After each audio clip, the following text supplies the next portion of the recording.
Bertemu lagi bersama saya Desi Dianti Morika. Nah, kali ini saya akan memberikan simulasi tentang pencegahan penanganan stunting dengan cara memberi dukungan kepada ibu hamil. Berikut ini cuplikannya. Assalamualaikum warahmatullahi wabarakatuh. Waalaikumsalam warahmatullahi wabarakatuh. Selamat siang ibu-ibu semuanya. Siang. Bagaimana keadaan ibu hari ini? Baik, Alhamdulillah ya, kita dalam keadaan sehat walafiat. Nah, terima kasih kepada ibu-ibu semuanya yang telah hadir hari ini dalam pertemuan P2K2 ya. Nah, jadi kemarin kita membahas tentang apa, Bu? Ada yang masih ingat nggak, Bu? permasalahan stunting. Permasalahan stunting ya. Stunting itu apa? Ada yang masih ingat nggak? Jadi stunting itu apa? Gagal Tumbuh, gagal kembang, dan gagal metabolisme. Jadi kemarin kita membahas tentang apa itu stunting, penyebabnya apa, bagaimana pencegahan dan penanganannya. Coba di sini ada yang sedang hamil nggak, Bu? Ada Ibu Dea ya, sedang hamil berapa bulan, Bu? 5 bulan. 5 bulan. Kalau ada lagi nggak yang sedang hamil? Tidak ada. Tidak ada. Nah, nanti kita akan memberi yel-yel buat yel-yel untuk ibu hamil. Nah, nanti kalau saya bilang ibu hamil, jawabannya apa, Bu? Mari kita beri dukungan. Pakai tangan ya, pakai gerakan seperti ini. Jadi ibu hamil, mari kita beri dukungan. Kali lagi, ibu hamil. Mari kita beri dukungan. Nah, di sini berhubung ibu Dea yang sedang hamil, maka kita beri dukungan kepada ibu Dea. Ibu Dea, mari kita beri dukungan. Ya. Nah, jadi bagaimana dukungan ibu terhadap ibu hamil tersebut. Jadi dalam pembahasan kali ini kita akan membahas tentang pencegahan penanganan stunting dengan cara memberi dukungan kepada ibu hamil. Jadi bagaimana dukungan terhadap ibu hamil tersebut. Nah, sebelumnya kita akan membagi menjadi 2 kelompok ya, Bu ya. Jadi kelompok pertama, nanti coba diskusikan bersama kelompoknya apa yang dilakukan ketika ada anggota keluarga yang sedang hamil.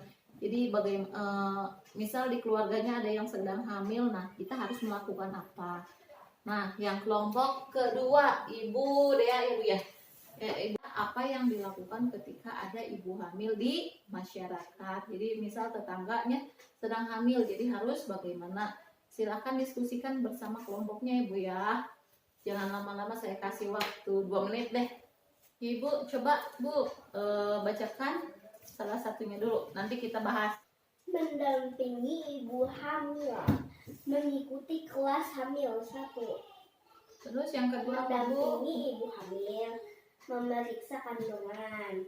Yang ketiga, Suami atau keluarga berdiskusi dengan ibu hamil mengenai perencanaan perawatan kehamilan. ya, coba Bu, apalagi? Nomor 4, memberikan informasi dari sumber yang terpercaya. Ya. Dan nanti kita bahas ya, Bu ya. Coba jawabannya Bu sini. Nanti kita bahas di depan. Nah, yang kedua, apa yang dilakukan ketika ada bumil di masyarakat? Coba Ibu bacakan, Ibu. Mendoakan ibu hamil dan bayi. Ya, terus apa lagi, Bu? Saat bertemu membicarakan hal-hal Yang baik positif ya. dan Terus apa lagi, Bu? kegiatan Sosial. Sosial. Iya. Coba Bu, nanti kita bahas di depan. depan. Nah, kelompok 1 tadi berdiskusi tentang apa yang dilakukan ketika ada anggota keluarga yang sedang hamil. Nah, hasil diskusinya, jadi yang pertama mendampingi ibu hamil mengikuti kelas hamil. Nah, kan di posyandu sekarang udah ada kelas hamil ya Bu ya. Nah, kalau kita sebagai keluarganya harus mendampinginya. Terus yang kedua, mendampingi ibu hamil memeriksa kandungan. Yang ketiga, suami atau keluarga berdiskusi dengan ibu hamil mengenai perencanaan perawatan kehamilan. Ya, jadi diskusikan bersama keluarga. Jadi perencanaan perawatannya itu seperti apa. Jadi kalau hamil harus bagaimana. Terus memberikan informasi dari sumber yang terpercaya. Nah, dari mana Bu sumber terpercaya itu? Dari dia pinter dari bidan, terus dari dokter dan tenaga kesehatan. Terus ketika ibu hamil memerlukan pelayanan, suami atau keluarga mengambil keputusan yang cepat dan tepat. Misal ibu hamil itu jadi mengalami mual muntah atau perdarahan, maka sebagai keluarga yang terdekat atau sebagai suami kita harus mengambil keputusan yang cepat. Ini harus bagaimana nih? Ini harus dibawa ke dokter, ke bidan atau ke pelayanan kesehatan. Menanyakan kepada bidan tanggal persalinannya dan merencanakan melahirkan ditolong oleh bidan, dokter di fasilitas pelayanan kesehatan. Jadi itu harus dibicarakan ya Bu ya.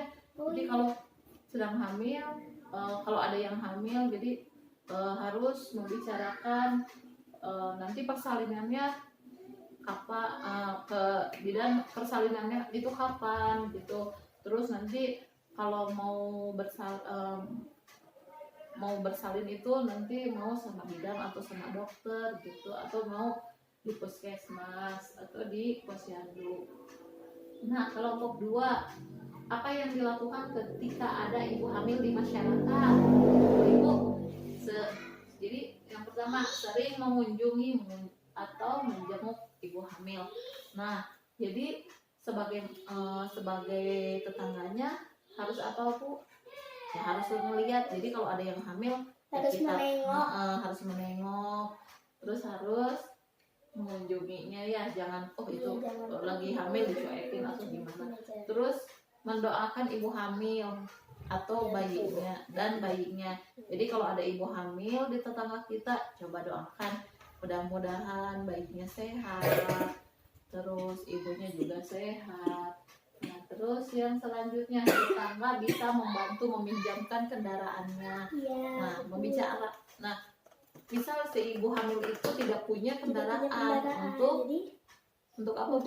Untuk ke dokter. Jadi kita bisa meminjamkan kendaraan. Terus saat bertemu membicarakan hal-hal baik yang memberi nasihat yang positif. Nah, jadi misal tentang makanan, Bu sebagai ibu hamil harus makan makanan yang bergizi, jangan dengerin informasi atau informasi yang jelek-jelek. Terus berbagi pengalaman hamil dan melahirkan serta bersedia membantu berbagi keperluan sesama hamil. Misal kita ngasih pengalaman yang baik kepada ibu hamil tersebut. Oh, waktu saya hamil saya biasanya periksa ke dokter atau USG biar kita lebih tahu apa sih atau bagaimana sih bayi yang ada di dalam kandungan itu. Terus berat badannya gimana, terus panjangnya, terus air ketubannya bagaimana. Jadi kita akan tahu bagaimana bayi yang ada di dalam kandungan tersebut. Terus dalam lingkungan harus lebih berempati kepada ibu hamil. Misal dalam pertemuan mempersilahkan ibu hamil untuk duduk. Misal di sini nih kita kumpul ya, terus kumpul ada ibu hamil. Nah, pas datang kita duduk, tapi kita kan mempersilahkan terlebih dahulu kepada ibu hamil. Coba ibu mah nggak apa-apa duduk di kursi biar lebih nyaman. Iya. Terus mengajak ibu hamil melakukan kegiatan sosial yang ringan dan menyenangkan. Baru pula. Nah, terus iuran semampunya untuk membantu ibu hamil yang kesulitan. Misal di keluarga ibu hamil tersebut emang orangnya tidak punya, nanti kita mengumpulkan iuran ya Bu ya, mengumpulkan iuran nanti dikasihkan kepada ibu hamil tersebut. Nah, terus ibu ada yang mau menambahkan lagi nggak Bu? Enggak, sudah. Sudah, jadi sudah jelas ya Bu ya. Nah, jadi dalam pertemuan kali ini kuncinya adalah bagaimana keluarga dan masyarakat perlu memberikan dukungan kepada ibu hamil agar ibu hamil merasa nyaman dengan kehamilan dan anak terlahir sehat, cerdas, dan tidak stunting. Jadi kalau ibu hamil nyaman, maka nanti akan melahirkan anak yang sehat, baik. cerdas, dan tidak stunting. Nah, mungkin pertemuan kali ini cukup sekian. Mohon maaf atas kekurangannya. Wabillahi taufiq wal hidayah. Wassalamualaikum warahmatullahi wabarakatuh.